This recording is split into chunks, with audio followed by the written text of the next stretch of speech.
Skull Rock Podcast is brought to you by the generosity of the following companies. The Old Mill Press, publishing beautifully crafted books that illuminate our world. To learn more, visit theoldmillpress.com. And by listeners like you. This is animation artist Ken Bruce, and you're listening to the Skull Rock Podcast.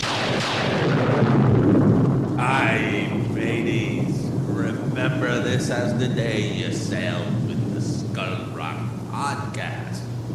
Proceed at your own risk, and mark well me words, mateys.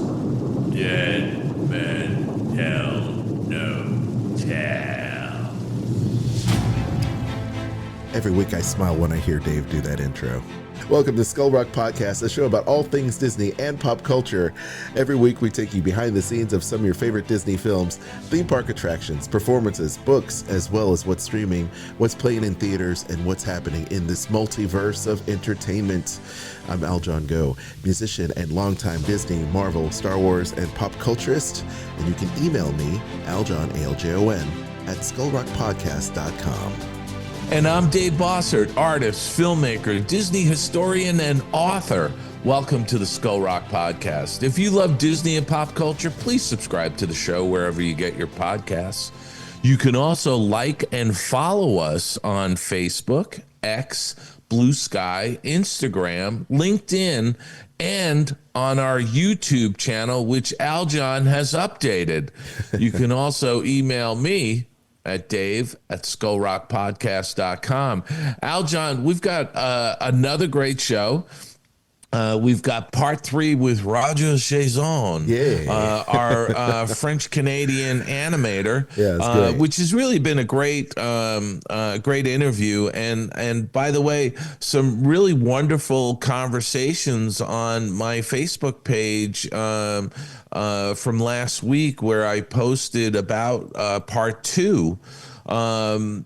Several people, including Darlie Brewster, who we've had on as a guest on the show.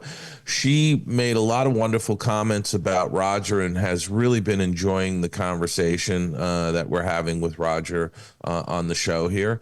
And then one of our listeners, Pam from Toronto, who's plugged into the animation community up there, she's been making comments and going back and forth with Darlie, talking positively about what a great guy Roger is and that whole group, including Roger's brother Claude.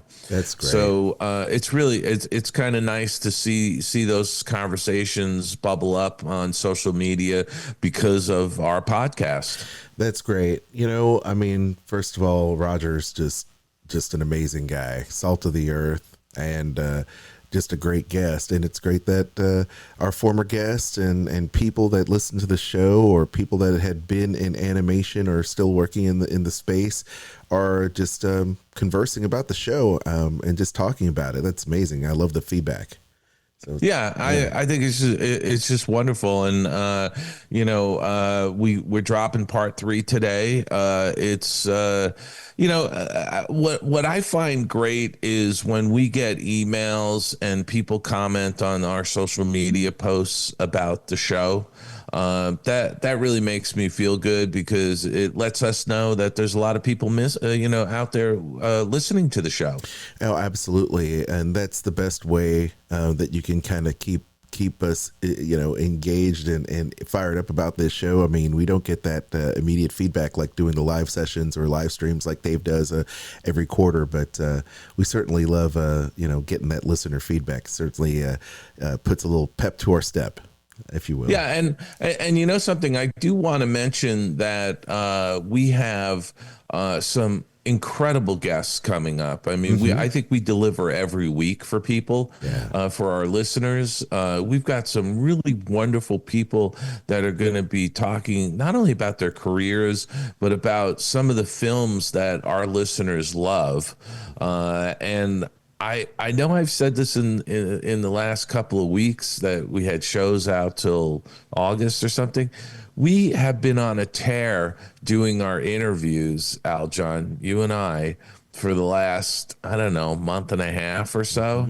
And we've got shows banked, interviews banked, going out towards close to the end of the year. it's prolific. I mean, you line up these wonderful guests and they open up and they talk about these stories. And once again, I just like the casualness of our conversations. They're not rushed. We cover what we need to cover. And if they go down a rabbit hole of interesting topics as they normally do, we just want to chase them down and talk about them and explain what's going on. And I'm just so grateful that our audience is along for the ride and they love it. Yeah, I say we get rolling. We got a big show. Let's do it. And I tell you what, man, I think it's time that we just talk about, let's just talk about this. What have been talking about and watching this week? This week was a big week for Marvel, Dave, and I know you checked this out in IMAX. Yes? I did. I saw Thunderbolts in IMAX, and I really enjoyed this. I really like this film a lot. It stars Florence Pugh. Yep. Is it Pugh? Pugh. Florence Pugh, Louis Pullman, Geraldine Viswanathan. I can't pronounce it. I don't know. Anyway, Wyatt Russell, who's Kurt Russell's son. Yes. Is in this. David Harbour, who is absolutely fantastic in this movie. Olga Kurylenko is in this. It's just, an unbelievable group of people. Sebastian Stan is a standout. The synopsis for the film is: ensnared in a death trap, an unconventional team of anti-heroes, Yelena Belova, Bucky Barnes, Red Guardian, Ghost, Taskmaster, and John Walker embarks on a dangerous mission that forces them to confront the darkest corners of their past. This really was a fun movie, and I thought incredibly well done. I thought it had a heart to it. Rotten Tomatoes gives it 88%, IMDb 7.7 out of 10. 95% of the people who saw this movie liked it. That's pretty darn good. That's better than the previous Marvel movie. Yes. And I think it's going to be a blowout weekend for it. We'll see if this movie has legs. What's really wonderful about this is it didn't take itself too seriously. I love it when these Marvel movies have an edge of humor to them. And this one does. There's some laugh out loud moments. I don't know if you felt that way, Aljon, but I thought this was just a really terrific film. And I hope they do another Thunderbolts movie. I really do. I think this is a great group that had a really terrific screen chemistry and dynamic that I enjoyed watching. 100%. I'll get into mine, I guess, on my section, but okay. Or I could just talk about it just briefly if you want, since we're on it. No. Why don't you go ahead and mention it here? Go ahead. I'm like you, Dave. I feel like this is a great. The tempo, the beats were just great, and I feel like Marvel is at its best when it takes these situations and are able to inject that humor, but also the humanity of it.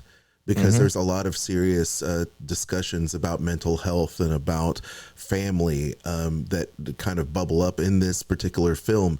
The 3 or 4 people that carry this film, obviously Florence Pugh, that I'm a huge fan of anyway.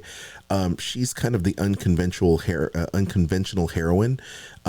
As Yelena, the sister of Black Widow. Sebastian Stan, Julia Louis-Dreyfus, of course, is great in it. David Harbour is Red Guardian, the father of Yelena, and of course Louis Pullman, who actually I'm not really too familiar with Pullman's work.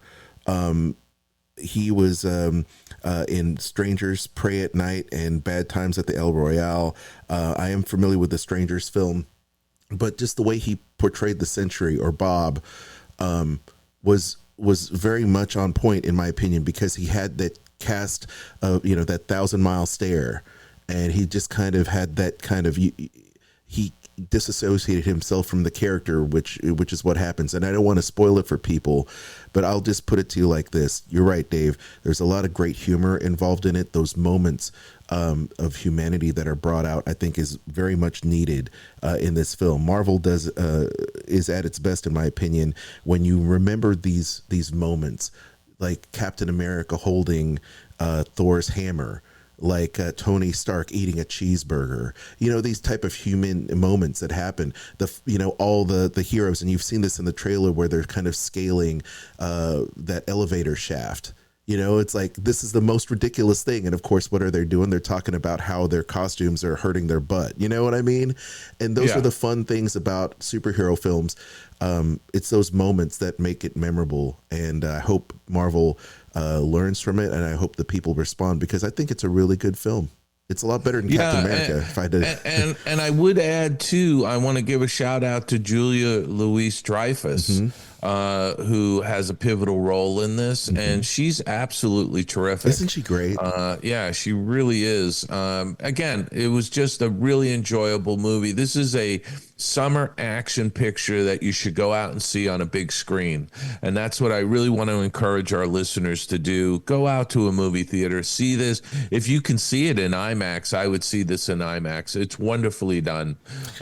So there's our review on it. Two seconds before you move on, Dave. First of all, do you think that Julia Louis-Dreyfus is grossly underrated?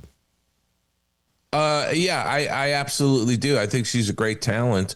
Most people know her from the Seinfeld show, but she also did Veep, where she was the lead in the series Veep, which was really terrific. I think she's got a wide range as an actress, and again, she does a terrific job in this film, and has a main role. She is she's great, and I think she's just like an unsung hero. She's great. And the other thing I was going to say, there was something else I was going to say, but it's going to wait because I'll let you finish. Go ahead. All right, great. Okay. So on the smaller screen, I'm catching up with the Brokenwood Mysteries, which I've talked about here before. You can watch this on Amazon Prime, and it's season 11. This is a mystery series with the assistance of Detective Kristen Sims and Detective Daniel Chalmers. Detective Inspector Mike Shepard investigates a wide range of murder mysteries in Brokenwood, a small town in the countryside of New Zealand. So this is one of those New Zealand television shows. You can watch it on Amazon Prime. It's also on Acorn Television. It's a procedural type of show. I just really enjoy it. I love the New Zealand landscapes. The cinematography is wonderful, and there's a great dynamic between Neil Ray, who plays Detective Inspector Mike Shepard, Fern Sutherland, who plays Detective Kristen Sims, and Jared Rawari, who plays DC Daniel Chalmers. And there's also a wonderful actress, Christina Serban, who plays Dr. Gina Kadinsky, a former Russian citizen who lives in New Zealand, and she is the coroner for the show, and she has a thing for Mike Shepard, so it's very funny. I really enjoy this show a lot, so it's back for season 11. Moving on, I finished watching The Long Bright River on Peacock, and I think I talked about this a few weeks ago. This stars Amanda Seyfried and Nicholas Pinnock. It starts out slow. I'm going to tell you, it absolutely starts out. The first 3 episodes are really slow, and you wonder if you want to get invested in this. It's 8 episodes. It really picks up after episode 3. I really loved the way this ended. It has a real heart to it, and I enjoyed it. Rotten Tomatoes gives a 73%. IMDb gives a 6.9 out of 10. It's, Mickey Fitzpatrick is a police officer who patrols a Philadelphia neighborhood hard hit by the opioid crisis. When a series of murders begins in her district, she realizes that her personal history might be related to the case. With an empathetic vision of those struggling with addiction and their families, Mickey's journey illustrates the collective power of an underserved community, and through several unexpected twists, subverts expectations around whom society perceives as heroes and villains. And I won't give away, I'm not going to do any spoilers here, but, it really was an enjoyable series in the end for me. Nice. And then new over on Netflix is The Four Seasons, which is based on the Alan Alda movie from, I don't know, decades ago. Yes. This is from Tina Fey. She's one of the writers and creators of it. And it stars Tina Fey, Steve Carell, Coleman Domingo, Will Forte. Mm-hmm. It's an ensemble cast. Alan Alda is an executive producer, but also is in one of the episodes. He makes an appearance, and it was great seeing him on screen. Rotten Tomatoes gives this 76%. IMDb 7 out of 10. I really liked this. It was a really terrific dynamic, and there's only 8 episodes, 2 episodes per season. So spring, summer, fall, winter. Interesting. I liked it.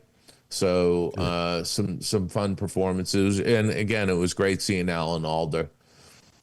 And then finally, I watched The One That Got Away on Acorn TV. And this is The One That Got Away is a British television crime drama series, first broadcast on BBC iPlayer.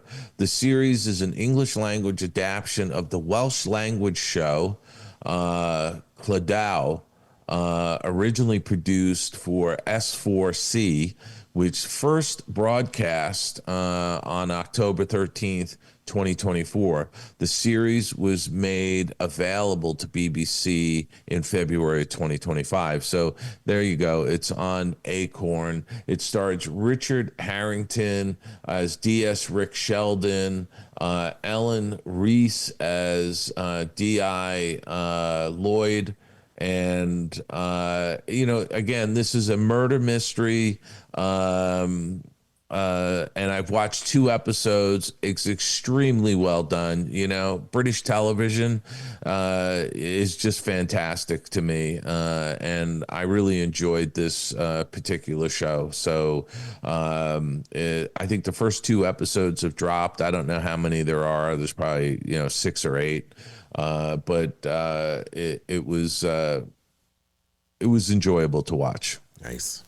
And that's it. That's all I've been watching. What have you been watching, Aljon, aside from Thunderbolts? You want to add more comments about that? You know what? I was, and then I'm just going to say, hey, go out there and watch Thunderbolts. I think you're going to like good. it. Excellent. I think you're going to like it.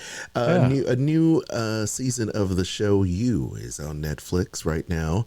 I believe this is the last season, the ultimate closer to a very interesting and troubling series. Once again, this show is a dangerously charming, intensively obsessive young man goes to the extreme measures to insert himself into the lives of those he's transfixed by.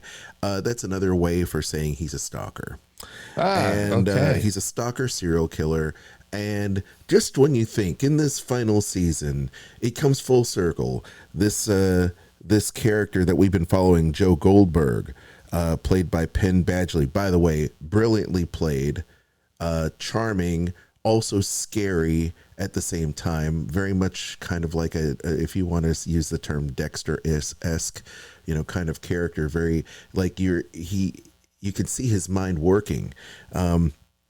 Very, very good character. But once again, he starts in New York, then he goes to LA, then to London, and now he's back in New York doing his thing, seemingly married to a hugely, wildly successful CEO of a huge company. They have got a bunch of dirty secrets, and he's trying to protect his family. And he once again gets involved and transfixed with this situation, trying to defend his family name and his fortune from being blackmailed.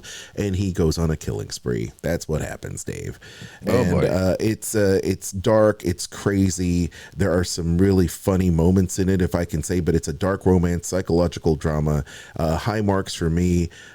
Just when you think it has jumped the shark, if you will, like some seasons that go a little bit long in the tooth, like this should have ended 3 seasons ago, it actually has come back around for me.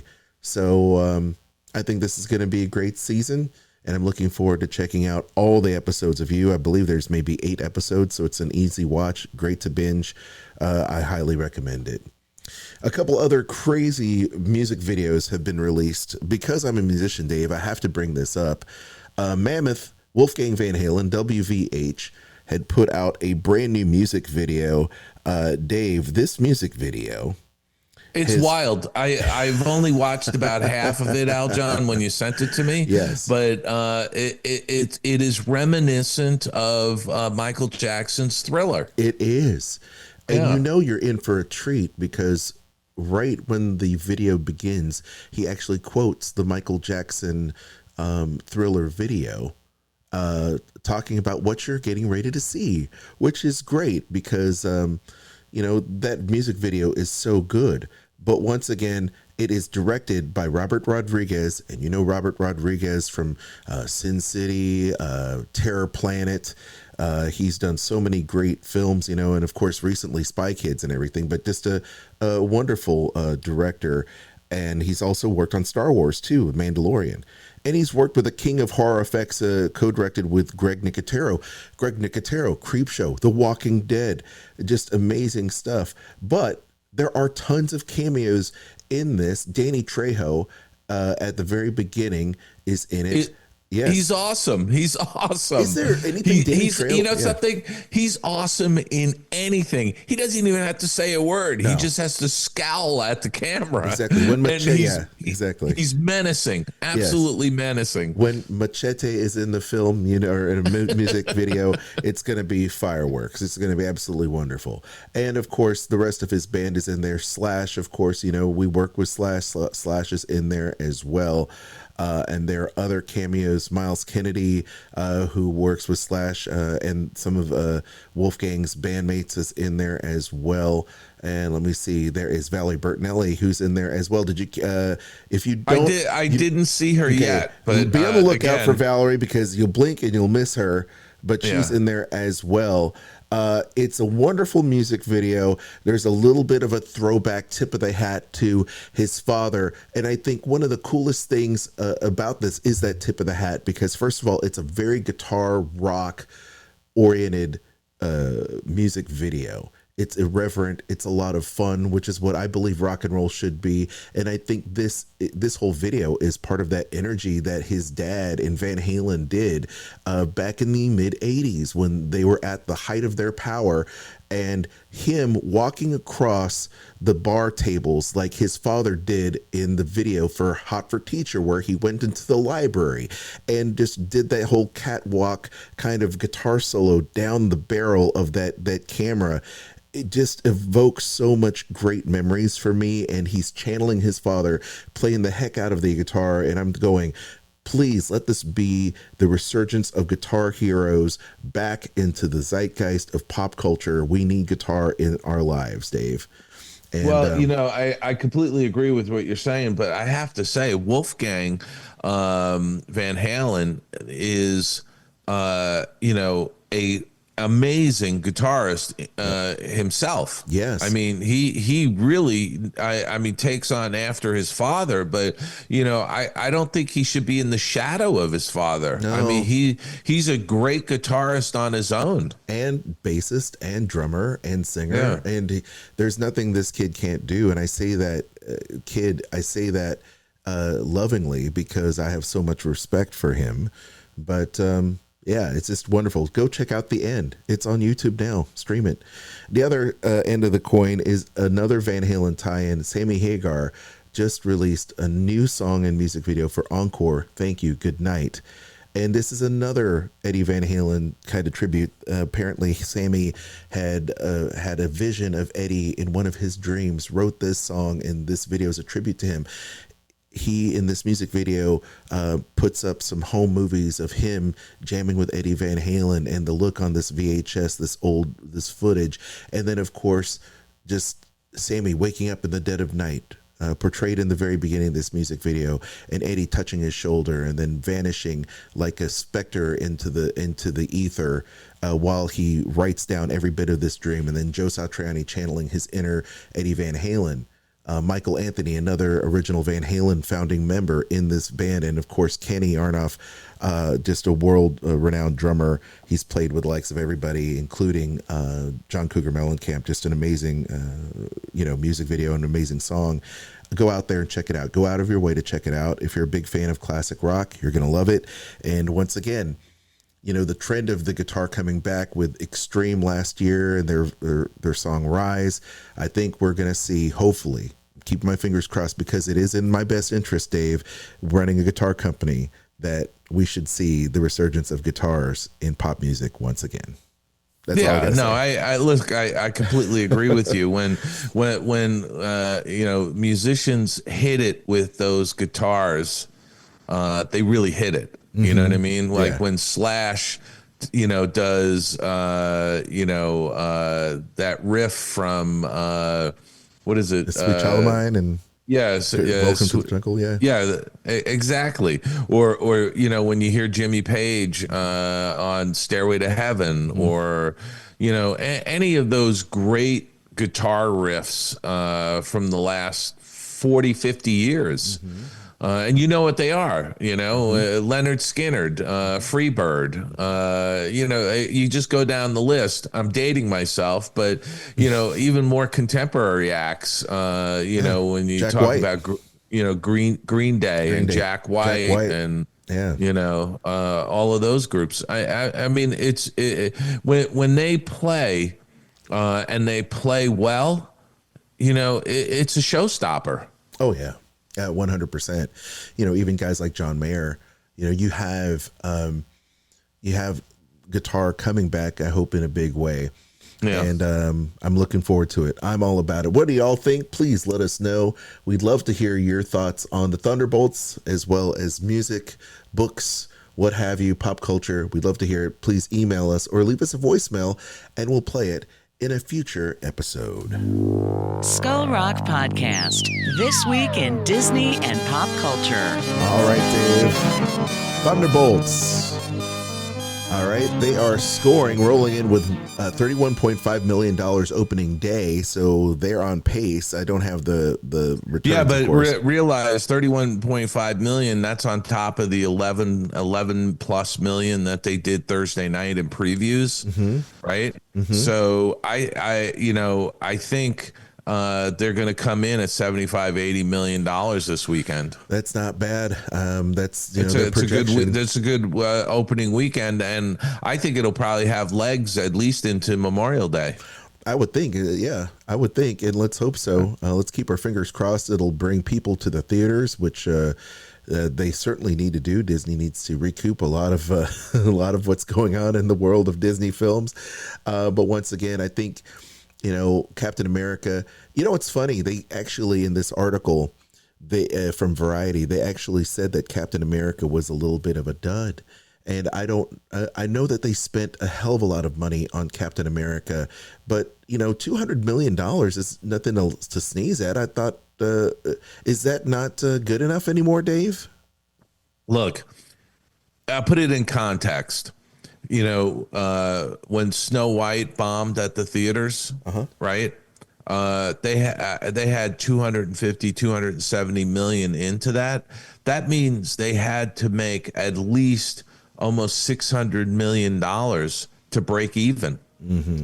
Right. And so if that film only does 300 million worldwide, which I think it's over 200 worldwide. It's a total bomb. I mean, they've lost they've lost 100 million or more on that easily. That's a shame. And so, and again, look, Snow White is Snow White, but I'm just telling you, when they sink 200 million into a film or 250 million into a film, they have to do 600, 700 million. If they do 1 billion, then they're in profit territory. They're making money on it, right? But if they do 300 million worldwide on a movie they spent 250 million on, that's a complete loser. Well, I was just 200 billion in North America. I'm hoping that Disney can recoup a little bit from Captain America, but Thunderbolt's well on its way. And I believe the film didn't cost that much to make in comparison. I know Captain America nearly had to reshoot the entire film, if I'm not mistaken, because it was one of those films, just kind of leaving from the strikes and COVID and everything like that. And so there was a lot of plague production going on. But once again, falling to second place, Dave, is a film you reviewed last week. That's Sinners. If I'm not mistaken, you saw Sinners, right? No, I haven't seen I thought Sinners. You saw Sinners. Okay. No, I hadn't seen Sinners. I have it on my list of movies to go to, but Sinners is kind of a horror film. Yeah. A horror drama. And I tend to shy away from those, but it's gotten such good buzz. I'm going to go check it out. Well, I think it's worth checking out because it's Ryan Coogler, and Ryan Coogler from the Rocky films, as well as Black Panther, and of course another outing, with Michael B. Jordan, which is amazing. So they're pairing up again, and this looks to be an amazing film. Warner Brothers Minecraft movie still drawing a crowd in its 5th weekend release, so good for them. I'm not a big fan of Minecraft, but I can say that I like Jack Black. But from what I heard, maybe Minecraft is not going to be a film I'm going to see. And then rounding out the bottom is The Accountant 2. And Dave, you had high marks for this film as an action film. I liked it. I would tell people go see these types of films in a theater. But if you don't see it in the theater, watch it when it drops on streaming. Mm-hmm. Well, it is Star Wars weekend. May the 4th be with you is come and gone. Revenge of the 5th is here, Cinco de Mayo. And as you're having a margarita, let's ponder what Gizmodo has written about. Andor's recast should be what the Star Wars blueprint moving forward in the Star Wars film franchise. Dave, I have not seen Andor yet. I know, being a huge Star Wars fan, I haven't seen the new season yet, but I will. I'm going to try to carve out time to watch it. But they actually had done a recasting of one of the, the Star Wars franchise's beloved characters. That's Jimmy Smits. And, Why? Well, apparently he was not available to do this filming. I think it's a little bit deeper than that. Well, sometimes though there is a scheduling issue. Jimmy Smits is a hardworking actor. He's in a lot of stuff. Yeah, he is. So it could very well have been a scheduling thing where he committed to something else before they came back and said, "Hey, we want you for this." Yeah. So who knows? Yeah. So you had right here Benjamin Bratt. All right, he replaced Jimmy Smith's character of Bail Organa. That is Princess Leia's father, adopted father. So I think you're going to see that. But I do believe this is a harbinger of things to come, because in order for them to move forward, I don't know if you can continue to de-age Mark Hamill and things. They already had recast Han Solo. And they recast they didn't recast. Well, I mean, they had to recast Obi-Wan Kenobi for the prequel trilogy with Ewan McGregor, but Lando Calrissian, right, in the Solo movies with Glover. So they have they've got the new Han, they've got the new Lando, they've got the new Bail Organa, and I think moving forward, because they talked a lot about the brand new Star Wars Mandalorian film with Grogu that's coming out here next year, that maybe they're going to have to recast Luke and Leia as well. And I think this is time to talk about having Sebastian Stan, the Winter Soldier from Thunderbolts, become the new Luke Skywalker. I think it's time. He's about that age, don't you think, Dave? Okay. What do you think? What do you think about this? I enjoy the Star Wars franchise, but I'm not so deep into it, like you are. But what's wrong with the current Luke Skywalker? Well, I think Mark Hamill had said that he's already kind of gave his blessing to kind of move on from using him because he's aged out. He's certainly a lot older.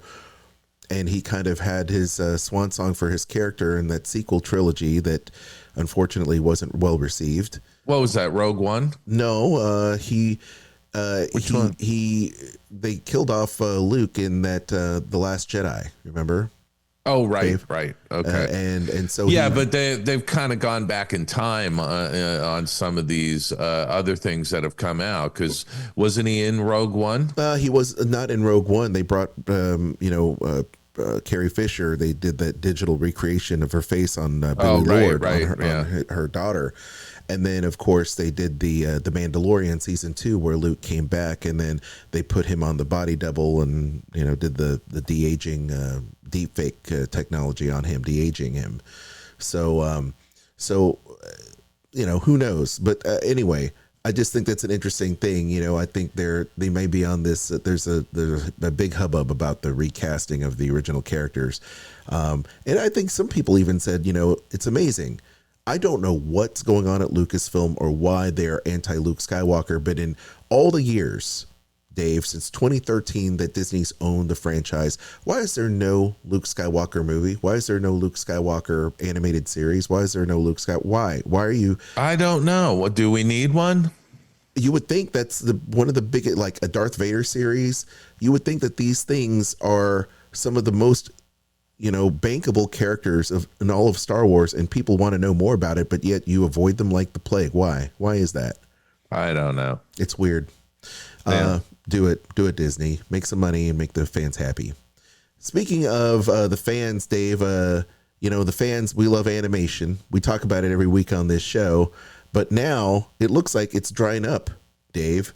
According to the Hollywood Reporter, California, once the mecca for animation work, is rapidly losing ground. On this report, Dave, is there a huge drought going on? Yeah, Aljon, there is a huge problem in Southern California with production leaving. And it's not just live action films and television that are leaving, it's animation as well. And, this article is a must read for anybody in the animation industry right now. You have to read this article in the Hollywood Reporter because, they talk about Disney's Moana 2.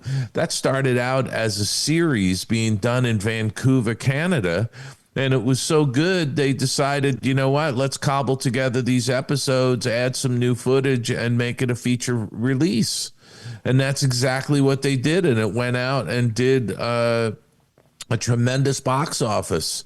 Even though I thought the movie didn't have as much of a heart as the first one, it still was a beautiful looking movie, and it has a fan base, so it did well at the theaters, but this is essentially this study that was done, this report that was released by the Animation Guild, the Brick Foundation, and Titmouse Foundation in partnership with CVL Economics. They did this report, and there's a lot of production that is leaving California. And just to give you a sense, it says the trend that's been accelerating over the last decade or so, according to data laid out in the study, between 2010 and 2023, California's share of the highest grossing animated films dropped from 67% to 27%. Whoa. That's a huge drop. Amazing. And it says between 2019 and 2024, animation employment dropped by nearly 5% in California, while other jurisdictions saw major upticks. More than 18% uptick in New York, nearly 72% in British Columbia, where Vancouver is located, and nearly 13% in Ontario. So there is a shift that's going here, and I think anybody who is just getting out of an animation program or just breaking into or trying to break into the animation business, it's not just Southern California anymore. There's work all over the globe and all over the United States. Again, New York, if you go up to Canada, Vancouver and Ontario, there's work migrating out of Southern California. So I really encourage people in the business to read this article in the Hollywood Reporter. In fact, Aljon, can you put this link into our show notes for people? Absolutely. Because this is something that is a trend that's going to be continuing. And again, California is becoming a very expensive place to be, and studios are looking to cut budgets and have smaller budgets. So they're leaving California, and they're taking advantage of tax credits. And there's other countries that are offering tax credits on animation. And California isn't doing tax credits for animated films. And that's something that the California legislature should be looking at, including in their film and television production tax credits. It's that simple. If they don't do it, they're going to continue to lose work. And I can tell you, there are other regions of the world that are bubbling up. A couple of years ago, Aljon, I went to Armenia for an animation festival in Yerevan, Armenia. There is a bubbling and brewing animation community in Armenia. And the price of having stuff done is very attractive, very attractive. And so I would just sit there. And by the way, they're doing a lot with French animation studios down in Armenia. So you've got, and I'm absolutely positive that there's other areas of the globe where there's these bubbling animation communities that are really starting up. We talked about the Goofy, not just the Goof documentary about the Goofy movie. Mm-hmm. The animation segments that are in that were done in Colombia. Wow. Yeah, a great animation studio down in Colombia. So all I can say is that animation is a global business, and that the work is shifting out of California, and it seems to be shifting rather rapidly. So that is a warning sign for people who think they're going to be having a robust career here in Southern California. It may not be the case. If you're just starting out, you may have to move and go someplace else. Help me understand, Dave. We've been ringing the bell about the state of animation now since we've started this podcast several years ago about projects, films, and animation leaving California. What is really the undercurrent? What is the root cause of this? Is it overregulation? What is the cause of all this? No, the root cause is money, right? Because you look, California is an overtaxed and overregulated state. And the cost of living in California is much higher than it is in other parts of the United States and clearly other countries. California is a very expensive place to do business. And so if you're a producer and you're looking to contain costs and still maintain quality, what are you going to do? You're going to leave Southern California. You're going to have work done elsewhere where it can be done at a more reasonable cost. Okay? Yeah. That's just the fact. It just boils down to the economics of the business and dollars and cents. Yeah. Right? Yeah. And so, if a streamer wants to do a show or purchase a show and they only want to spend X dollars on it, you may be forced as a producer to have that done elsewhere instead of California, because you can't afford to pay for the rates that are being paid in Southern California as opposed to Canada or parts of Asia, or going down to Colombia or other places. So that's really what it boils down to. This is a business. That's what people have to understand. It is a business. And until they can turn things around, and I don't see that happening, by the way, in the foreseeable future. I mean, they just raised the sales tax in where I live to 10.5%. Whoa. Right. So, and they're talking about, it could go to 11.5 or 12.5%. And just think about that. I mean, that's crazy, because you could go to Nevada, which, Las Vegas is a 4 or 5 hour drive from Los Angeles, and there is no sales tax. Right. You know what I mean? Exactly. So, think about it. If you're buying a car for, $30,000 or $40,000, you're paying an extra $3,000-$4,000 on top of that in sales tax. Right. Oof. And then take that out to everything else you're buying. You're buying clothes, you're buying, food, you're buying this, that, and the other thing. There's sales taxes being added to all kinds of stuff. And whenever there's a problem, like out here when they had these devastating fires, you had, both LA County and LA City spending tremendous amounts of money to try and battle these fires. Now they all have deficits. And what do they do with the deficits? They lay off workers, so they cut back on services, and they raise fees on everything. Yes. To try and close that budget gap. And it's just crushing to people. Yeah. It's becoming more and more difficult for people to be out here. Understood. Wow. Well, let's monitor that. We'll put the link in the show notes for sure. But now we have another article regarding streaming. It's funny. We talked about Black Mirror and the fact that people sign up in an episode to keep you alive under the guise of this streaming service and a subscription policy, but they keep on jacking up the rates. And I get that. I understand things, prices increase, but how about all of this ad-supported stuff?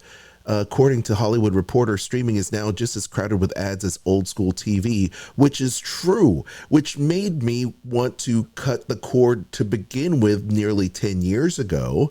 And now more than 70% of viewing in 2025 came on ad-supported platforms, according to Nielsen. Dave, when will it ever stop?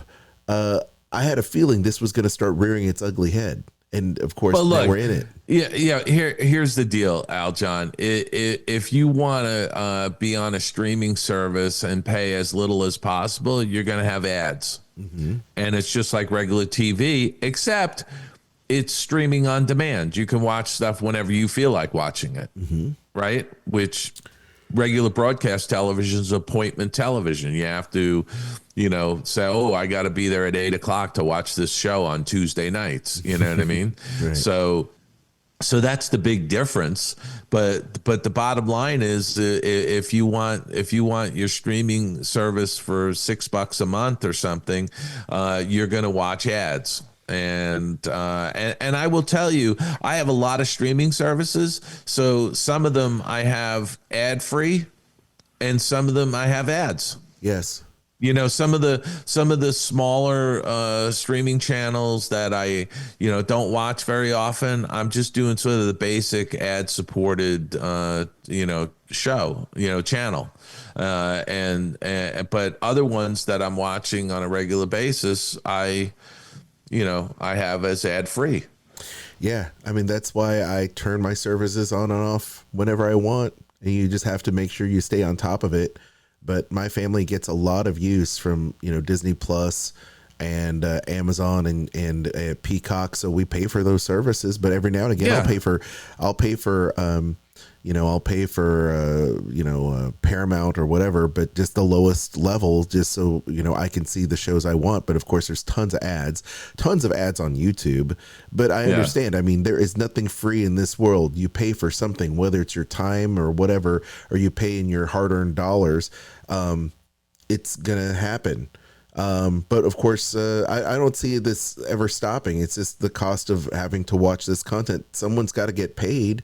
And that's the only way people can get monetized, for the creators to get paid, for the ad service to pay for their superstructure for providing this pipeline of content. I mean, how else are you going to pay for it?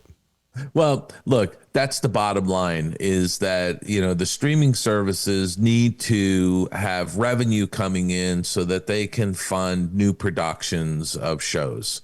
I mean, that's the basis of all of this, right? Mm-hmm. But what I hope happens, and I hope some of the streamers start to do this, is go back to what they did in the 1950s, when you had the Texaco Theater on television, right? I'd like to see somebody, a sponsor, maybe it's Budweiser, sponsors a show, and you get your ad at the beginning of the show and you get an ad at the end of the show, but in between they let the whole show run, and it's just sponsored by one sponsor, Budweiser, and maybe it'll get to the point where those shows that are bookended by a particular sponsor, maybe the show has product placement from the sponsor in it. There's so much of that. There's so much of that. There's so much of it anyway. Yeah, there's so much of it anyway. I don't know, but they got to do something. And I, kudos to you for being on top of it. I am not on top of it. I have so many streaming channels. I don't even know, how much I'm paying a month, but I'm paying a lot for all of the, I've got like MGM, I've got, BritBox, I've got Prime. Well, Prime comes with my Prime subscription from Amazon, but Disney Plus and Max and Apple and all Peacock and all of these channels. So at some point later this year, we're gonna go through and do a consolidation and a relaunch of all of our services. And get rid of a few of them and upgrade a couple to ad free. I'm going to tell you right now, get the Rocket Money app, Dave, put it all in your app, and then you can turn them on and off. Okay. Okay. That's a little all right. bit for excellent. You. Thank you for that. So here is something, though, that is telling. I'm going to say TV use by platform, according to this study from Nielsen, 43.8% streaming, 20.5% broadcast, and 24% on cable, 11.7% other. That is a huge chunk of streaming. And to be honest, I'm kind of surprised that broadcast still hauls in 20.5% of the viewing audience at this time. I would have thought it would have been much less, maybe 15%, but 20, it's interesting to me. But a lot of people still getting the cable, still getting over air. And I also think that there's also a lot of folks out there that cannot afford to do streaming services. 100%. That they can only just do broadcast television. Understood. Understood. And that's just the way it is. Yeah. But look, I think that we're still in this period of shifting sands. There's going to be a consolidation that's going to be happening as we roll along. There has to be, right? There's going to be some of these smaller channels are either going to be absorbed or fall away. They're still trying to figure out what the real business model is for these streaming services. Yes, sir. Hey, how about this? The Rock, Dwayne Johnson takes prestige swing in first Smashing Machine trailer. Doesn't even look like him in the face, man. What is this prosthetics going on? It's got this Benny, what is it? Safdie's. Did I say that right? Safdie's. I don't know. You're the big wrestling I'm the fan wrestling in fan. the I know UFC. the wrestling and cage fighting fan. Yeah. So I'm only training to be a cage fighter. yeah, Okay? well, that's true. I mean, you have said that before. So Benny Safdie's biopic of famed UFC champ Mark Kerr. Now we know Mark Kerr from UFC, but Rock is once again doing a film. Now this is different because it's A24. A24 doing a lot of these kind of horror independent films. It's got a gritty look to it. I really dig it, and I think this is kind of one of those movies where kind of Dwayne Johnson's kind of breaking the mold, portraying one of these kind of stripped down independent films. Of course, this pairs him with another co-star of his, Emily Blunt. Emily Blunt, of course, did the Rock's film Jungle Cruise, right? So Correct, it kind of is kind of coming back. And I tell you, I love the trailer. It looks gritty. I love A24's independent films. I think they're great. They have a certain look, a certain feel. And I think this is going to be a breakout role for The Rock, trying to get in kind of this biopic realm that is kind of Will Smith's territory, to be quite honest, Well, I definitely think that you're right on. I think with the prosthetics, it doesn't even look like Dwayne Johnson, The Rock. He's taking on a different persona, and this is a more dramatic role for him. And I do think he's breaking the mold, and I think he's, not just a quote action star. I think he wants to be more than that. Well, he went to Cannes Film Festival last year, got a lot of people to support this project.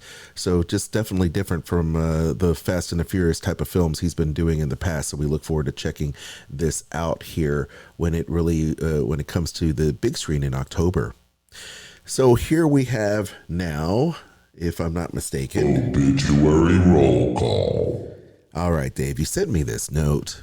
And I am quite saddened by it because Ruth Buzzy, the lady with a handbag on Laugh-In, dies at the age of 88. I remember Ruth Buzzy because of a lot of her work in, I guess, these type of, these kind of shows in the 70s. Variety shows. Variety shows. Oh my gosh. She's known for playing the frumpy Gladys Ormsby, who was also a Broadway star and Sesame Street stalwart. Yes. She was in Laugh-In and very memorable for that role. But Dave, I mean, what are your thoughts on Ruth Buzzy? Because you, like me, probably just laughed your butts off, checking out her and Jim Neighbors on different shows like That Girl and different things like that. What do you remember about her? She was a very funny comedian. I loved her. I remember seeing her on Laugh-In when I was a kid, and she did a surprising amount of work with Sesame Street as well. That's it. She was a recurring character on Sesame Street, and I think that brought her a lot of joy. It was, I didn't realize she was 88. I mean, wow, what a life. She must have been acting when she was really, really young. But, I do remember, I have vivid memories of her being on Sesame Street, man. And, wow, hard to believe. 88 years old. Yeah. We have here, Ruth Buzzy. So Cora Sue Collins, the celebrated child actress at MGM in the 1930s, dies at 98. Wow, Dave. That is a life, I'll tell you that. Whoa. And I will say about her, she was a child actress who retired when she was a child. She just stopped doing films and went about her life. And had a family and was married and lived this wonderful, robust life. But she only acted until I think she was maybe 18. Oh yeah, just not even. Hard to believe, Yeah. But she acted in that, the kind of that golden era. I mean, that's kind of crazy. And then she just gave it up. So, which I totally respect, I mean, I think that's just really incredible. She was in a lot of films in the 1930s, and she had a charmed life. I mean, Pat O'Brien, she referred to as Uncle Pat. You know, Yes. she was babysat by Lana Turner. And she made like 4 dozen films between 1932 and 1945 before she called it a career. Unbelievable. And I have to say, you know, more power to her. She went on to have a really wonderful life. And by the way, in 1934, MGM signed her to a $250 a week contract. That was $5,900 in today's dollars. Right? That's what she was getting a week in 1934. Unbelievable. Can you imagine that? I mean, just unbelievable. And you know, she had one hell of a life, that's for sure. Unbelievable. You know, she's survived by her daughter and her son and stepdaughter and grandchildren and great-grandchildren. So more power to her. Wow. Something else. It is, definitely. Well, how about this, Dave? Are you familiar with the band The Alarm? Yes, I had heard of The Alarm. They never really made it big. Yeah. But they were sort of a solid group that was always touring, and they've opened for some big acts. Yeah, absolutely. Including you too. Yes. Yeah. So Mike Peters, the front man of the Welsh band The Alarm, dies of cancer at the age of 66. He became a prominent advocate while he fought cancer for 30 years while recording albums and playing concerts. You might know the band, The Alarm. He founded the band in the early 80s with Dave Sharp, Eddie McDonald, and Nigel Twist. The band signed with IRS Records, whose roster included bands like REM, The Go-Go's, and he had success with singles like The Stand, Strength, and 88 Guns, later of which charted in the UK. They'd opened for U2, as you mentioned, Dave, as well as Bob Dylan years later. He's also played with Bruce Springsteen. Man, it's a shame. I mean, so young. And also to be battling cancer for 30 years. Oh, my God. Yeah, he must have been really young when he got signed, because I seem to remember him, you know, in that era, you know, of the IRS era in the late 80s and such. But 66 years old, he's just so young, Dave. I know. Unbelievable. It's awful. So sad. Well, feel free to go back and listen to The Alarm. I know I will, and remember his contributions. Rest in peace, Mike Peters. Well, now we are at the point of the show where we have to sit back and enjoy. Wow, this is part 3 with master animator Roger Chiasson. We're back with Roger Chiasson. I just want to say that name. It's just so comforting to me. Well, let's do it. Let's do it. Skull Rock Podcast. Interview time. Well, Aljon, we are back for week 3 with Roger Chiasson. How was that, Roger? Okay. It was a little bit of a French twist to that, right? Yeah. Well, Roger, welcome back to the Skull Rock Podcast. It's been such a pleasure talking with you the last couple of weeks. And I know last week we kind of ended right around the time you were working on Kronk's New Groove and Curious George. Yeah, I guess. Yeah. So why don't we pick up there, because I'm sure you have some wonderful stories to tell us about working on Curious George, and it really had a great team of artists on that project. Yeah, I mean, it started with Osmosis Jones. Actually, we had quite a big crew on that.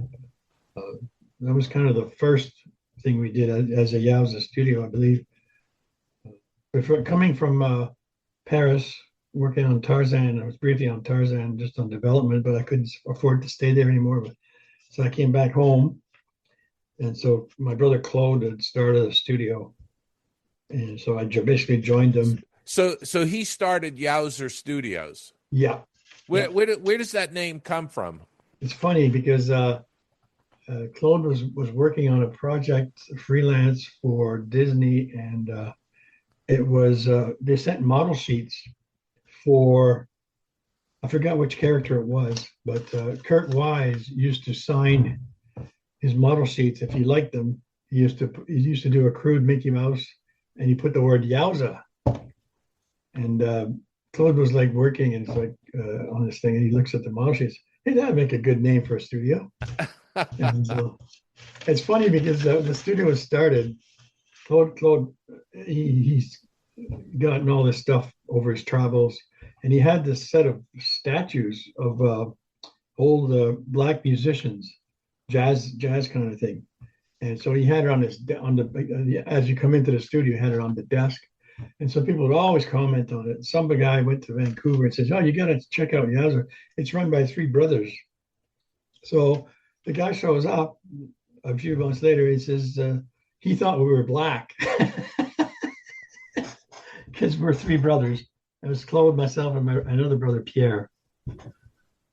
And Pierre was like on the production side, took care of all the production. Claude was in charge of cleanup and in-betweening and the rest of it. And I was in charge of animation, basically, to try and train people up because they were just coming off of Disney Canada in Toronto.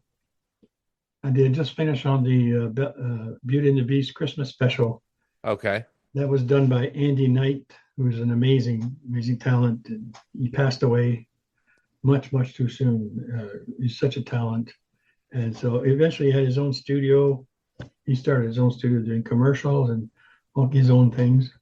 And then we had Yowza running, and we had another studio. Chuck Gamage has his studio. So we had three pretty strong studio where there was work available. And we kind of overlapped. Like I went there, I remember I did something through Chuck this time. It was for the Drew Carey show, which was an animated opening for that show, the Drew Carey show. Yeah. As Daffy Duck comes in, and that was so much fun to do. It was like looking back at the Daffy Duck was great. It was fun. I had fun on that. There was always good projects going on. And Claude went to for a meeting at Warner Brothers he had seen this thing they put together at Warner Brothers for a Daffy Duck kind of a feature where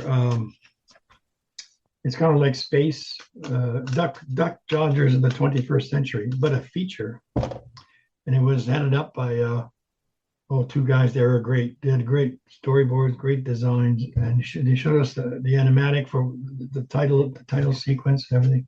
And he went for a meeting there, and through that he got on to Osmosis Jones because they delayed that one. They eventually did series, but I think it would have been great to do as a feature because it had great ideas. Right. And where did Kronk's New Groove? So Kronk's New Groove that was a bit later after Osmosis Jones. And now, how does Kronk fit in? Before or after? I think it's before.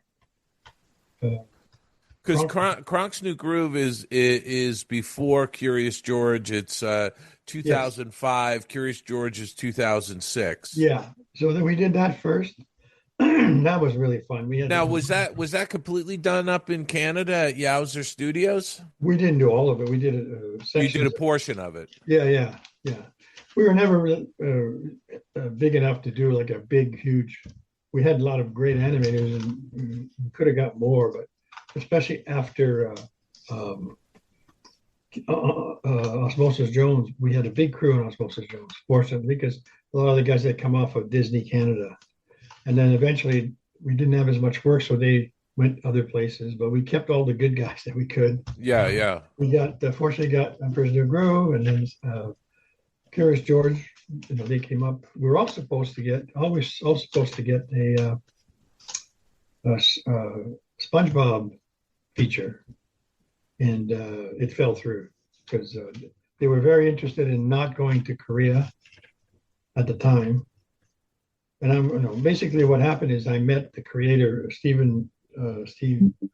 Hillenberg, in Ottawa at a film festival. And I hadn't seen him since I was working on Rocco's Modern Life in LA. And so he was one of the guys that I hired. He was one of the storyboard guys. I was head of storyboarding the first season of Rocco's Modern Life. So I had we had great storyboarding crew because the scripts were just like one pages. It was very visual. So the guys that were doing boards really enjoyed doing those things. So anyway, I saw him in Ottawa, and I'd heard they were doing a feature. And I said, hey, if there's any kind of sequences that you want a little bit, because the animation was still a bit not limited, but for TV. But they might want in a feature, they might want something a little like sequence that was a little different. And he said, yeah, what, we were thinking about that, and we'll give you a call maybe. So he called me a month or so later and said, look, we really want to do the whole thing up here if we can. So we started crewing up again, but then that fell through because I don't know exactly the whole story, but I think it was just, turns out Steve, I guess, at the time didn't really want to go to Korea because there was tension, war, South Korea, North Korea. And but eventually that kind of stopped, and they decided, well, we're gonna, because they were dealing with the Korean studio for a long time. They were doing some pretty nice stuff, the Koreans. Sure. So that was it. But so then we went on to Curious George, which was really fun. That was really, really fun.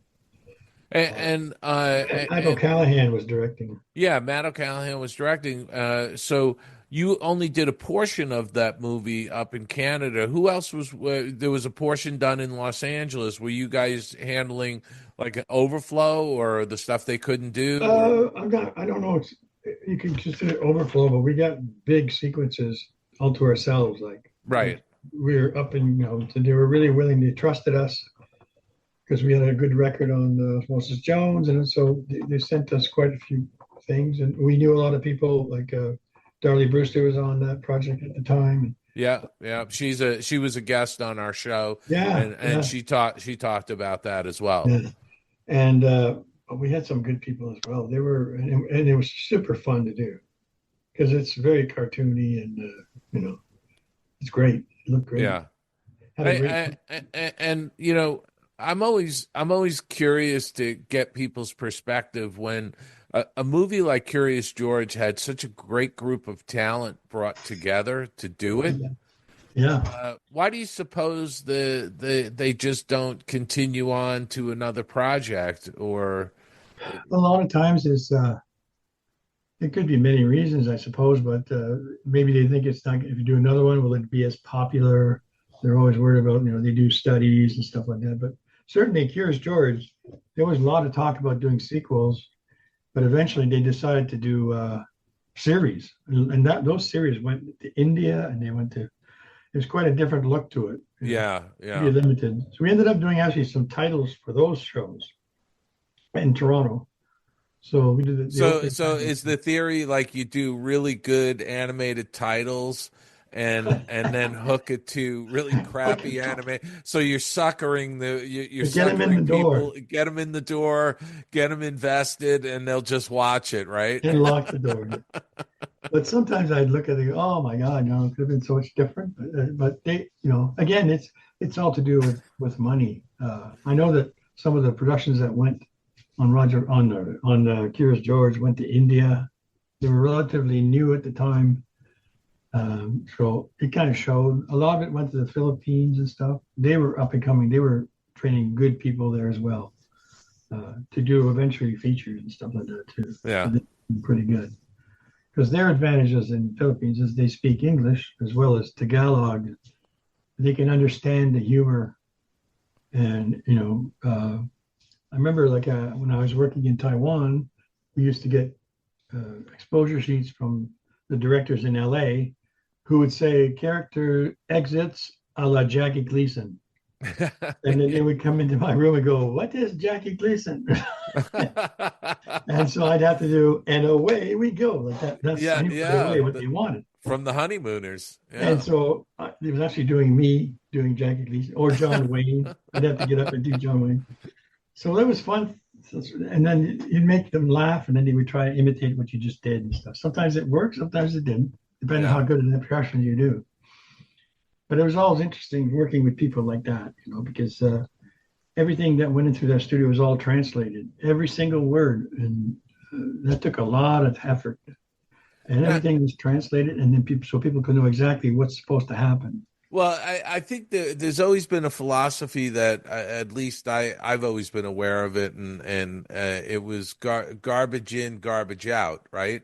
So you really have to put a lot of effort into detailing the Oh, yeah. exposure sheets, Yeah. and almost doing, a lot of poses and collaborating with the studios in those countries.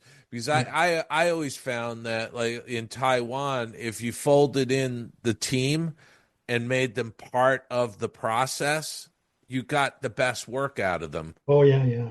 And they really follow instructions. Like you have to be careful. One time we used to send backgrounds, sort of like examples of the backgrounds for the show. Usually a long panning shot.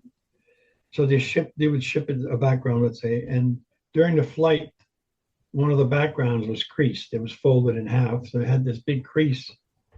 So the guy who painted the background painted it beautiful, but he also painted a beautiful crease. Right in the middle. I'm not kidding. It was like, Wow. they Yeah. follow instructions, you know. Yeah. So if you don't get the right instructions or forget something, Yeah.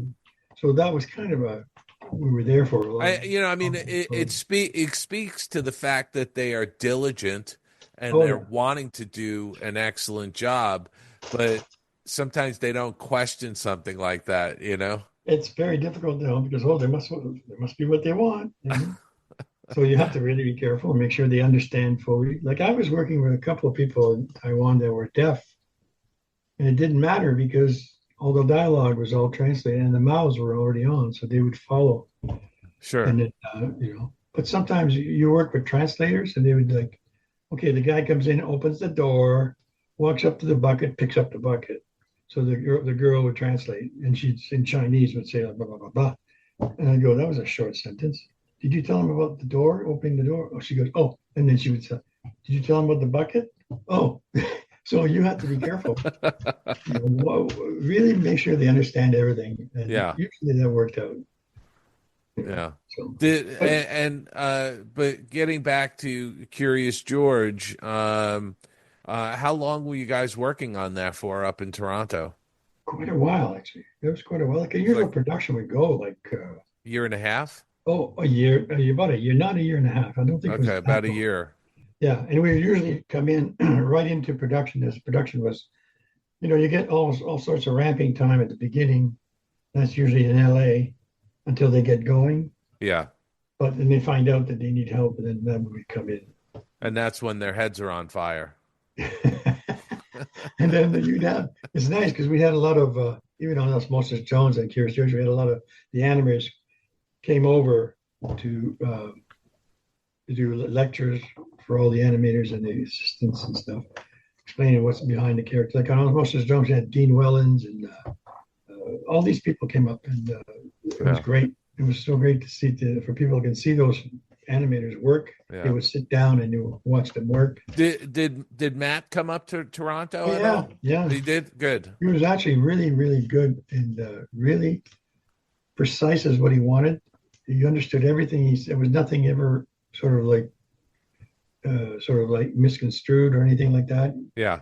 He was a good director. He's excellent. I actually went to Cal Arts with him and have worked with him on and off in the business for decades. He's just a great person. Yeah, I didn't know Matt until I met him in after Roger Rabbit. I went to Disney. I met him there a couple of times, but he was in and out. Yeah, working on different things, so we barely talked. But then when he came over, he remembered. Oh yeah, I remember you. Yeah. But yeah. Once you guys were done with Curious George, I mean, it seems like you had a couple good years or several years with Yowza, right? Yeah. Oh yeah. I mean, you had a good run there with Kronk's New Groove, Curious George. You did the Shorty McShorts shorts. What was that? There was something with the Scottish golf short with a dragon playing golf that Disney did too. We worked on that. Winnie the Pooh. We did a Winnie the Pooh. Oh wow, that's not even showing up on your IMDb. Oh, there's lots of stuff that.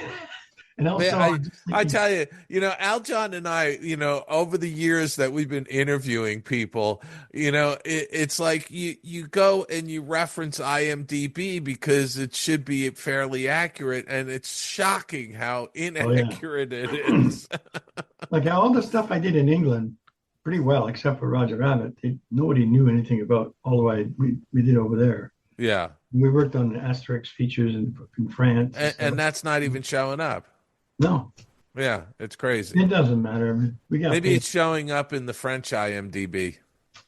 Do they have one? I don't know.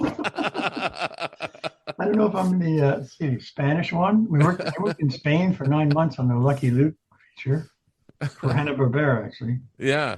It's when I first kind of I was still working on TV stuff. But that was the most fun we had, I think, working and living there in a place. Spain was amazing. And the studio people were great. We had Now, is Yowzer still in business? Yeah, yes and no. Like Claude has left. I left 3 years ago now. And I came back actually to, they wanted me to come in and they were working on a show called, what is it called? It was from New York. Something living in an apartment. I forgot what it was. But anyways, it was a rig show. And they were complaining that they didn't want it to look like rig animation. So CG, you mean? Well, they couldn't afford CG. They wanted to try and see if the animators could actually take a character and do dimensional animation. Right. Where the character, usually if you're the rig can only go so much. You do a guy tilting, it's the same drawing, but just twisted. Right, right. And Okay. it never looks good. It looks like copy and paste. And so when I first started there, I had to do things like, there were like a bunch of creatures that lived in a big hotel. Welcome to the Wayne, it was called. Welcome to the Wayne, that was it. Anyways, an old show. And so I did this giant bat flying, and they would give me an assignment whenever there was a character that was difficult to animate. I would pose it out roughly and then give it to the animator with the rig. And I said, okay, you got to do this bat flying and make sure you just, the wings just, they don't just go like that. Drag comes up, drag, the successive breaking of joints and coming up. And she looked at me, she goes, well, the rig is not set up for that. I go, well, you're going to have to draw those drawings. She goes, well, I don't draw. And I said, you don't draw and you're an animator? I said, okay. So I left and I talked to Heather, who was running the studio. I said, I'm wasting my time and your money because first of all, you give me no time to do this. I'd have to literally do it in an afternoon. All these monsters dancing. And then after I do that, when I take it to the animate, usually the scene's already been done, finished. And it's done in color as well. I mean, because the character is already built. It's painted. Right. So they're rendering it. Yeah. So that's been the problem with rigging animations. You cannot do, except when I finally I stopped working on Welcome to the Wayne, I was thinking about leaving, and they got a hold of what's the one with the cat in the hat? Green Eggs and Ham. Right. So we did a test for Green Eggs and Ham, and they really liked it, and they said we'd like to use you guys. And great. So we started getting not rigged, but traditional animators. They wanted it traditionally. So we had that going, and the other side of the studio, they were doing their rig show. And at one point, they also came up to wanted us to work on this, starting to do a Warner Brothers Looney Tunes.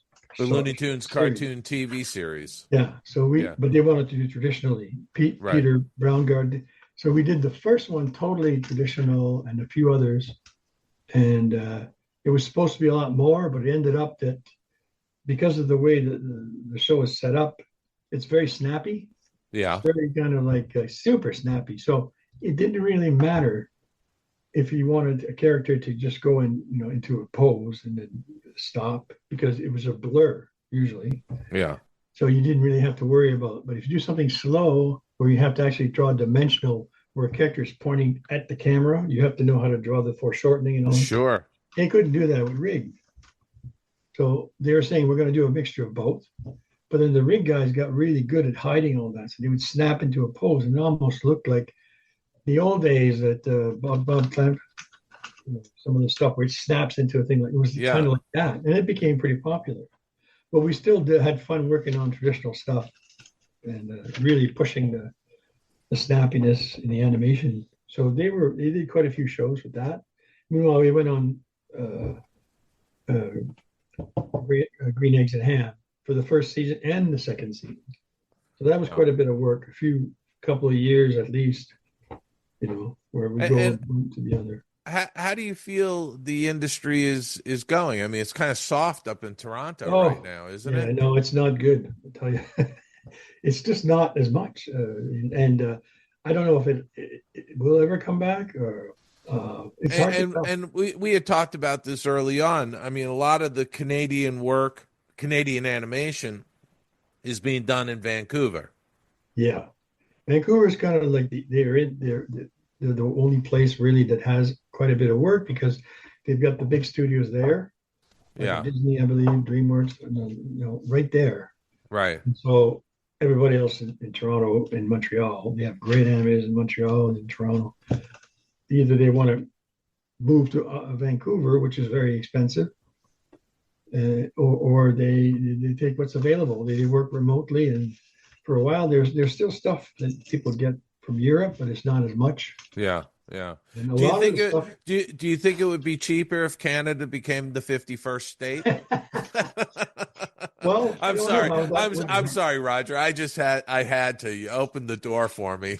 Oh yeah. No, it's true in a way because it's always been an outlet for Canadian animators. I was always on wishing that you would get more people interested in producing Canadian features in Canada. Right. So a lot of the talent ends up going to the States, and it'd be great if some money from the government could be spent or developing projects. It's people are working on it, but it's very difficult. What about the Canadian Film Board? Because I think anybody in the animation business is familiar with the Canadian Film Board and has like the utmost respect for the Canadian Film Board because there's just been so many amazing short films produced through the Canadian Film Board. Well, that's the thing. That's probably the reason why they don't spend a whole lot of money for people in the business, because they're giving so much to the National Film Board. And I remember when I was in college, my teacher knew somebody at the National Film Board, so he says, "I'm going to send you to see my friend, and she's going to take you around the National Film Board and show you all the stuff that's going on." So it was quite interesting because it was divided. It was in Montreal. It was divided into two parts: the English version of National Film Board and the French. And I saw that the French part, they had a lot of French Canadian animators and designers and everything working there. In the English one, they had English Canadians, but they also had quite a bit of animators from Europe, from America, and I forgot who their names were, but they were working there at National Film Board doing films, producing quite nice stuff. But it didn't really employ Canadians as much, And it's not that they opened up in Winnipeg, a division in Winnipeg, that some of the guys from out there started making really interesting film, Canadians, and they were hiring Canadians and did some really good films. But I always thought that, I was like, oh man, could they just not? But they were saying, well, the National Film Board also, they developed a lot of CG stuff, and eventually it belongs to the country. Anybody can go and get all the information to set up their own projects and use CG or whatever it is. So it's good to have something like the National Film Board. It's good for the world. Well, I mean, you had some greats like Frederick Bach. Who did The Man Who Planted Trees and The Mighty River. I mean, those are, beautiful classic short films that I always associated with, obviously, the Canadian Film Board. But, are there other sort of Frederick Bachs out there in Canada that the film board is going, helping to fund projects? Yeah, I don't know. I always suspected that it's very kind of like cliquey if they know somebody, because they go to all these festivals all over the world. Sure. So if you run across somebody who's got a great idea, hey, come on over to Canada and we'll produce this stuff, which is nice. But so it's not just exclusively using Canadian animators. No. Oh, I didn't realize that. That was the only, I think, difference between the French Canadian side and the English side. It seemed to me, anyway, maybe I'm wrong. I could be wrong, but from what I observed, you know, would be. I always thought, man, I mean, you know, because it would be nice to do our own kind of stuff and maybe produce and then do something with people could come up from the States to work up here and stuff like that. Because the prices are just this pretty well the same as they are. If anything, it's more expensive to live in Toronto and Vancouver than it is in LA. I mean, Sure. Prices are like. Yeah, I mean, much it's just it's a different economic system. exactly. Yeah. So yeah, it's who knows where it'll go internationally. Yeah. But yeah, that's when I decided that when I got into business, I thought I'm going to go work wherever there's work available. You know, when I first graduated, Nelvana was just starting at the time. Uh-huh. All my friends And they were Toronto based. yes, Yeah. and they were later on they did a feature, which was great, Yeah. but it didn't work out for them as well because it was expensive. Yeah. And yeah, but I had a lot of friends who worked on it and did some nice work on it, but it wasn't as. But you one they did in Montreal called Heavy Metal. I worked on that. Oh yeah. Ralph Bakshi's Heavy Metal. Was that a Ralph Bakshi? Wasn't that a Ralph Bakshi film? No. This is it was done in different studios all over Canada and Europe, and they had all these little segments that they put together and joined them somehow. It was very. It was all over the place, anyways. I know there was a studio in Ottawa, Montreal, that worked on sequences, and they all put it together as one. Yeah, it was in the early '80s, right? Yeah. Right. No, you're right. It was not. It kind of looked like a. It was not a Bakshi film, but it certainly could have been. It could have been. Yeah. But yeah. No, it was directed by Gerald Potterton. Yes, in Montreal. He had a studio in Montreal. Yeah, it's billed as a Canadian adult animated science fiction anthology film. Yeah, it was a nice try, but it wasn't. It was a difficult, completely different styles. Yeah. Well, you start to get into that sort of Frank Frazetta, type of characters, and that takes a while to draw well. You need really good animators, for that kind of work. We worked on the Tarna sequence, which is like a girl on this dinosaur with wings that flies around, and my favorite. These armies. Oh, there you go, Aljon's favorite. Hey, Al. Hey, Roger. Some of my favorite stuff was from Heavy Metal. Really? Yeah, So the Tarna sequence? Oh, of course. My God. You're a pre-pubescent boy and you happen to check Heavy Metal. You're just like, wow, this is pretty amazing. I just remember this one sequence where it's like an entire army running down the hill, like attacking her or something, attacking these people. So we have all these guys in armor and they're holding all these weird guns, but they weren't all designed yet. So we don't have any designs for the guns. They said, don't just make it up. It doesn't matter. So we ended up having some of the guys, if you ever want to look very closely, they're running down the hill with vacuum cleaners. And That's awesome. Poses and stuff like that. Was Heavy Metal, was there a lot of rotoscoping involved? It seems to me like there was. It kind of looked like rotoscoping, but it wasn't really rotoscoping. I think there were, depending on the sequence. Yeah. It was a very ambitious thing. I mean, you needed people who really knew how to draw. Yeah, really knew human anatomy. And a lot of them, they had never done anything like that. Yeah. Oh, it's amazing. Some of it. But... Well, you've been involved in so many great projects, especially, the Saturday morning cartoon of it all, because, looking at the IMDb, the rock and wrestling thing pops out at me because I remember watching that and being such a huge fan of Hulk Hogan back in the day. And that's funny that I'm on there because I don't think I might have done a couple of drawings for them, but I never ended up working there. Wow. Yeah, so my name's there. Well, So yeah, I mean that's what I keep saying about IMDb, Aljon. I It's know like, it, right? it just makes us look bad, because Well, we're trying our darndest to cover people's careers, and you have to use something as a guidepost, well, and you do have. I even on IMDb, I see stuff that.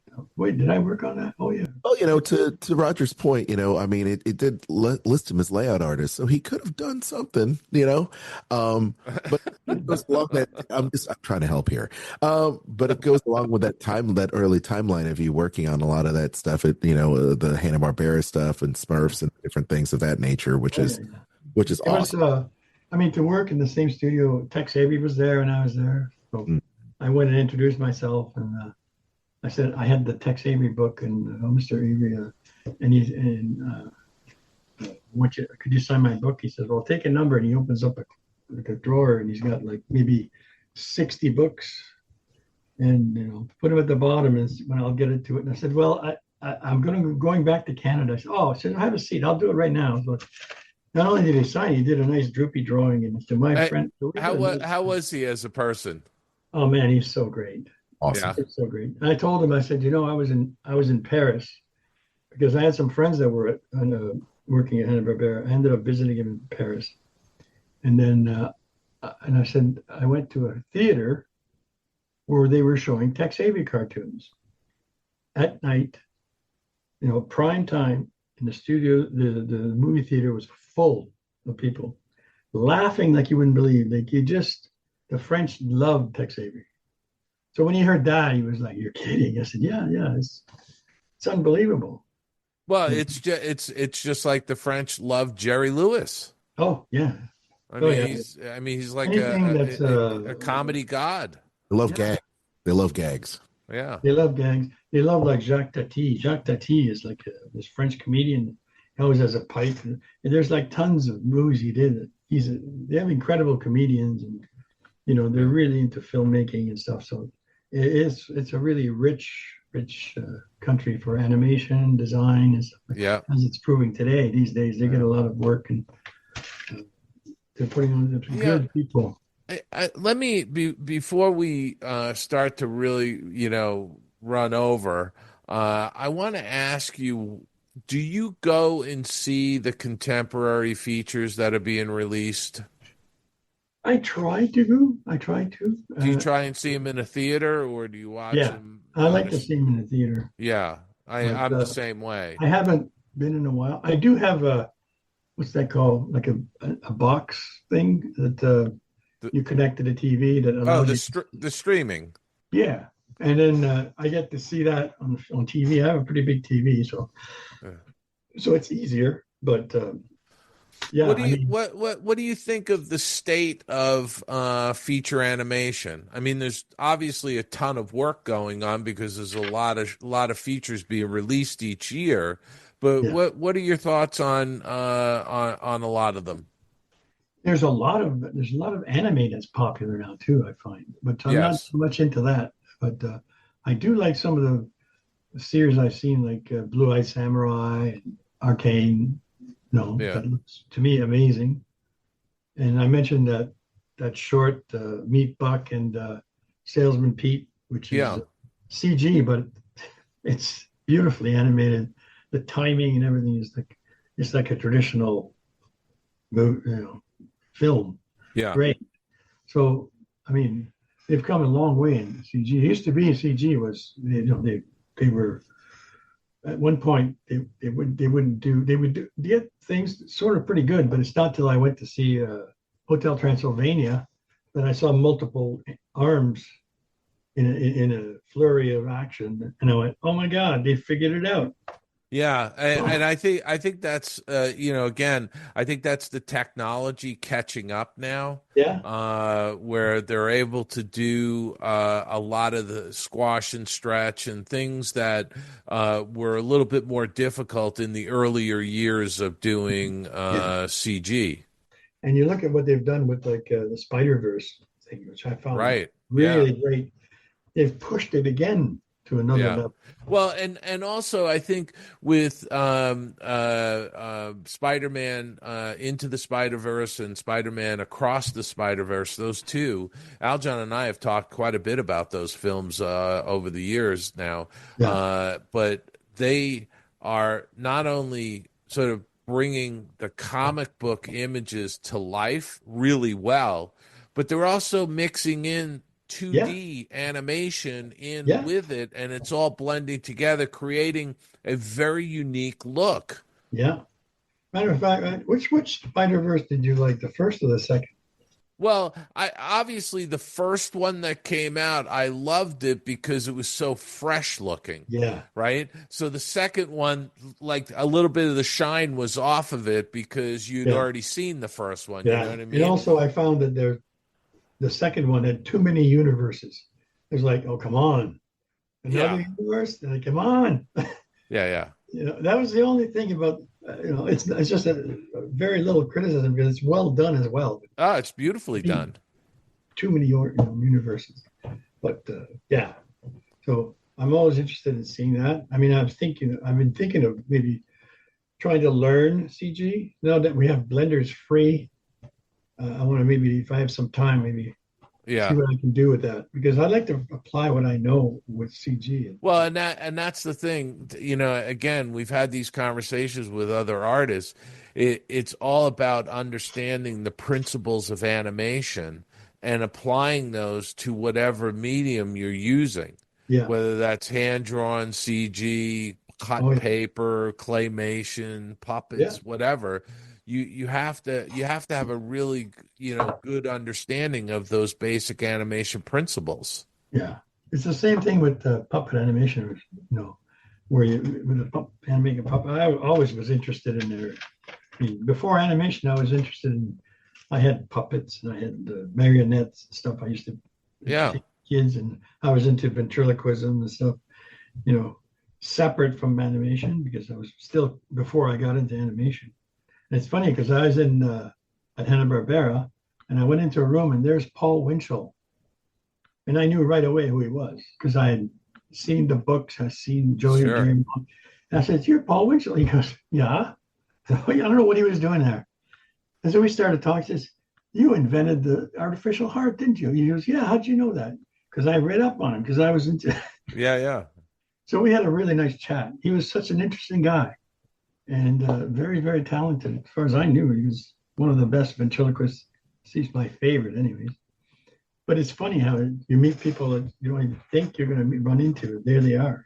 What do you say to these people? Yeah. So, but what's your opinion of just the state of animation right now, aside from the thin amount of work up in Toronto? Yeah, I mean, I would like it to be if there could be more traditional projects. Hopefully that they need help with people. And there's people out there in France, and we had people on Green Eggs and Ham from everywhere. I had a girl in Russia. She was only 17 years old. Wow. She was a great animator. And prodigy. A prodigy. Yeah. And then another guy, 3 guys in Turkey, another guy in Norway. I mean, it was great. Spain had a bunch of people. So you're working with these different people, and they all speak English, and they all communicate, and it makes for an interesting kind of group of people that can share and see what you're doing, what you see what they're doing, and it's nice. I mean, maybe I'm a dreamer, but I keep thinking that animation should become to the world and be a part of the world thing. It doesn't matter where you are, especially now. You could be anywhere and work on something as long as you're able to do good work and enough money to survive. Great. Yeah. And maybe open up little niches where people, because I think it's a very collaborative thing. Now, what I see is a lot of people working at home, which isn't as good. So you don't get any communication with other people. What they're doing, and I think that's not helping. Yeah, and I think it's hugely important, actually. I think so. Very much to be able to take a break and chat with somebody in the hallway, or you just happen to meet somebody at the coffee maker or something, and and having those interactions, sparks ideas, impromptu solutions to things, and let's try this, let's do that, that kind of stuff. You don't get that when you're working remotely. Yeah. And that's sort of what we had when working on Osmosis Jones and Curious George. Osmosis Jones with Tom Cito and Pete Croon. They were they were desperate because I think they were behind in the storyboard. And so they relied upon us to come up with gags. And, there was a scene where Ozzy goes into the bar and he takes a drink. And initially the dialogue was he takes the drink. Oh, this tastes like shit. And the bartender says, it is shit. You want to make something up? And I went, can we say that? So I get Tom on the line. He goes, yeah, it's script. The Farrelly brothers want that. So it stayed that way for a while. And eventually they didn't let it go. Yeah. Take it out. There was a whole sequence where the gym, you're supposed to go to Buffalo in the movie, but eventually it was Vegas, and he was going to go. And so they cut to the testicles and all these sperms and doing exercises and stuff. And we had well underway, and they went, hold it, we can't do that. Wow. So they relied on us sometimes to come up with gags, and we'd quickly do a thing, send it to them. Yeah. Let's do that. So we felt like we were so much more contributing to the movie, the regular production. So that was great. And even with Emperor's New Groove as well, we had people who are willing to share their ideas. And then if you had come up with something that, hey, why don't we do this? Oh, this is a good idea. I said, we'll do a little, just a quick little thumbnails to send to you. What do you think of this? And then usually they go, yeah, do it.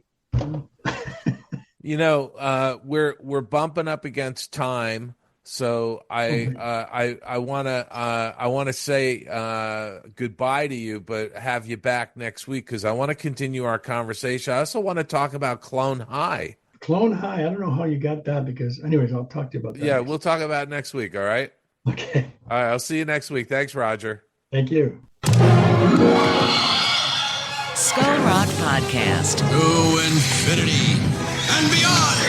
Exploring the outer reaches of the Disney galaxy. Whoa! Oh, wow, you flew magnificently. Once again with the master animator Roger Chiasson for part 3. Dave, wow. Once again, I feel like we're just scratching the surface of his career. Crazy stuff. Yeah, he is really terrific, and we're going to wrap it up next Monday with part 4 with Roger. It's so great to be able to talk with him, and such a nice guy. 100%, really, really nice, and looking forward to dropping that last episode with Roger to once again just take inventory of everything he's done. And we thank you so much for checking out the show. Amazing. Yet another one in the bag.